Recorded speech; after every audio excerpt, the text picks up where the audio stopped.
లవంగానికి ఏమన్నాడు తంబాకు అంటే డ్రగ్స్ తీసుకుంటానికి తంబాకు ఎంత తెలియదు, సోయిలు ఉండరు కదా డ్రగ్స్ తీసుకుంటే తంబాకు ఎంత తెలియదు, లవంగం ఏదో తెలియదు. ఇది పరిస్థితి టీఆర్ఎస్ వాళ్ళది.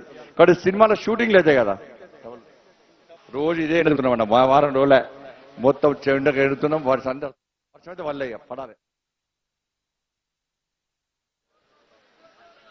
అస్సలే వర్షం పడద్దు. ఎందుకంటే రైతులకు ఇబ్బంది వస్తుంది, ఇబ్బంది అయితే రైతులకు. మనం ఎండలో ఎండినాం కానీ వర్షం మాత్రం పడద్దు. కాబట్టి సినిమాలో షూటింగ్ అవుతుంది. షూటింగ్ అయితే డైరెక్టర్ ప్రొడ్యూసర్ కోట్ల రూపాయలు పెడతారు షూటింగ్ కోసం అని.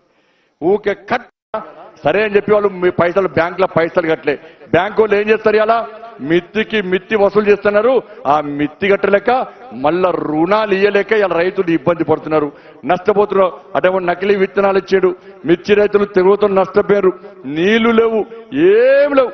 ఏమున్నాయంటే కేసీఆర్ పొద్దున్న లేస్తే సాయంత్రం దాకా ఎవరిని దోసుకోవాలి, పిట్టగతతోని యాసతోని భాషతోని మనం మోసం చేసే ప్రయత్నం చేస్తున్నారు. కాబట్టి ఇంకా 5 రోజులు మీ దగ్గర ఉంటా, అన్ని విషయాలు చెప్తా. వాళ్ళ 100 కిలోమీటర్లు పూర్తి చేసుకున్న సందర్భంలో మీరు బ్రహ్మాండమైన స్వాగతం పలికిన మీ అందరికీ నా తరపున మా అక్క తరపున మీ అందరికీ శిరస్సు వచ్చి దండలు పెడుతున్నామన్నా. మీ ఈ స్వాగతాన్ని ఎప్పుడు మర్చిపోం.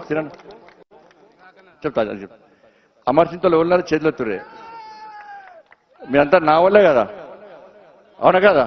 మీ అమర్చింతకు అక్కలు కూడా వచ్చారు. మీ అమర్చింతలు ఇంత పెద్ద ఎత్తున స్వాగతం పలికి నేను అనుకున్న కోపం ముందు కావాల్సిన మీద అనుకుంటా, ఎందుకంటే మీరు రాలే కదా. కానీ ఆత్మకూరు కూడా కాదు, నేనేమనుకున్నా అంటే మా అన్నలు నా గురించి అర్థం చేసుకుంటారని తెలుసు నాకు, అవునా కాదా. నెక్స్ట్ టైం ప్రత్యేకంగా మీ అమర్చింతకు నేనే వస్తా. అప్పుడు ఎటు తిరిగా ఆత్మకూరుకి వస్తా, అమర్చింతకు వస్తా. ఒప్పుకుంటారు కదా. మీరు ఏం చేయాలంటే మీ అమర్చింతలు ఆత్మకూరులు ఏం చేయాలంటే ఈ 5 రోజులు 6 రోజులు మీరందరూ రోజు వచ్చి పనిచేయాలి. చేస్తారు కదా పక్కా.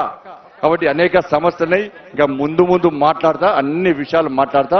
కాబట్టి దయచేసి ఇంత పెద్ద స్వాగతం పలికే మీ అందరూ కూడా ధన్యవాదాలు.